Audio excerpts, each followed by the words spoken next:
এই গরমে বেশি মশলাদার মাংস না খাওয়াই ভালো। আর সেটা কম মশলা তো খুবই সুস্বাদু হয় খাসির মাংস।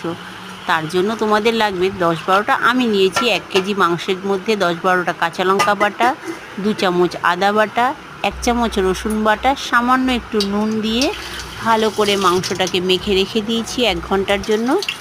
আর কিছু না। এবার একটা হাঁড়ির মধ্যে তেল দিয়েছি, আমি আজকে হাঁড়িতেই রান্না করেছি। তার মধ্যে একটু নুন আর হলুদ দিয়ে আলুটা ভেজেছি, কারণ তাতে কালারটা খুব সুন্দর আসে। এবার সেই তেলের মধ্যেই একটু চর্বি দিয়ে দিয়েছি, গোটা গরম মশলা দিয়েছি, দিয়ে এবার পেঁয়াজটাকে লাল লাল করে ভেজে সামান্য একটু জল দিয়ে সমস্ত মশলাগুলো দিয়েছি। যেমন ওর মধ্যে একটু জিরের গুঁড়ো কালার হওয়ার জন্য, একটু শুকনো লঙ্কা, একটু ধনে, ব্যাস। ভালো করে কষানো হয়ে গেছে। এবার মাংস, যে ম্যারিনেট করা মাংসটা ছিল, ভালো করে দিয়ে ঢেকে ঢেকে ভালো করে কষিয়েছি। ফুটন্ত গরম জল দিয়েছি বেশি করে, দিয়ে অনেকক্ষণ ধরে ওটা ফোটাতে হয়েছে, কমসে কম 40 থেকে 45 মিনিট।